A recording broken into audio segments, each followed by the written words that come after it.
Government అయ్యా free, అంతా free, ఒక్క పైసా ఖర్చు కాదు మీకు. మొత్తం ఎంత కాదు నీళ్ళు పెట్టి నీళ్ళు కూడా కాదు. గవర్నమెంటే 5 పైసలు ఖర్చు ఉండదు మీకు, అంతా భరిస్తుంది. తిండి కుక్కలు బట్టలు పుస్తకాలు కాపీలు అన్నీ ఇస్తారు. తల్లి ఏదా అమ్మా మంచిగా చదివిస్తారు. ఒకటే ఉంది అదే చెప్పేది. తిను కూడా తెచ్చి మేడాలు వచ్చినప్పుడు బ్రష్ చేసుకోవచ్చు. అమ్మాయి ఇప్పుడు ఏ క్లాస్? ఫస్ట్ అయిపోయింది సార్. ఫస్ట్ అయిపోయింది. నాకు ఒకటే కొడుకు, నేను కూడా హాస్టల్ వేసిన. ఇలా నా కొడుకు డాక్టర్ చదువుతుంది. ఫ్రీ సీట్ పెద్దగా లేదు, పెద్దగా లేదు.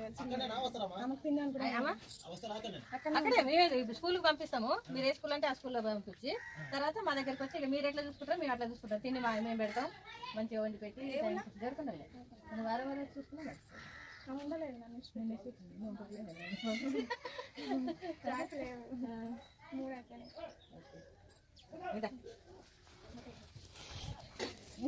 ఏడన్నారు తొందరగా చూపి ఉన్నారమ్మా.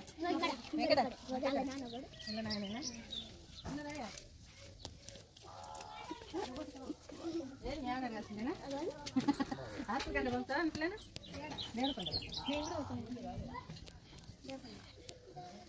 గవర్నమెంట్ హాస్టల్ బడి ఏమో మేము ఇష్టం బడి, ప్రైవేట్ తీసుకున్నా పర్వాలేదు, గవర్నమెంట్ అయినా పర్వాలేదు. ఎందుకు చేయమంటే అలా చేస్తాం. హాస్టల్ మాత్రం మొత్తం మాకు తిండి తిప్పలంతా మేమే తీసుకుంటాం. మీ అమ్మాయి మంచి 4 రూపాయల బట్టలు ఇస్తాం.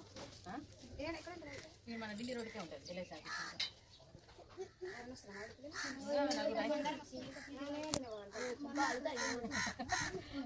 అందరూ అసలు చాలా మంది ఉంటారు, హాస్టల్లో 100 మంది ఉంటారు.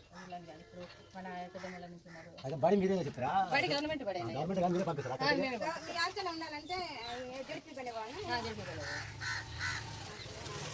నేనైనా మేమేం చేస్తాము, చిన్నపిల్లలకేమో వయసు ఆటో కట్టి పంపిస్తున్నాను. ఇప్పుడు ప్రస్తుతం నేను అక్కడ మేడం నేను చిన్నపిల్లలు అంత దూరం నడవలేదు అనేసి ఆటో కట్టి పంపిస్తున్నాను.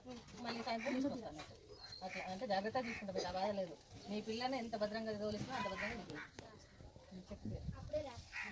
ఎవరు స్పందన? నువ్వేనా? ఇంకా మీ చెల్లెమ్మా? ఆమె క్లాసు ఇప్పుడు కొంచెం పెద్దగా నాన్న. ఎవరు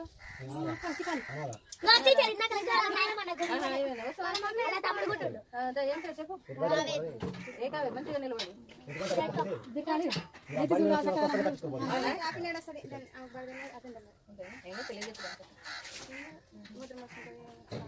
అట్లా చేస్తావా? మంచిగా ఉండాలి కదా.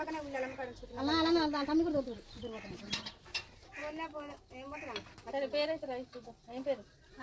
ఇంటి పేరు? కొత్త పిల్లల. మీదేరు? కొత్త పిల్లి కావేరి. మీ నాయన పేరు?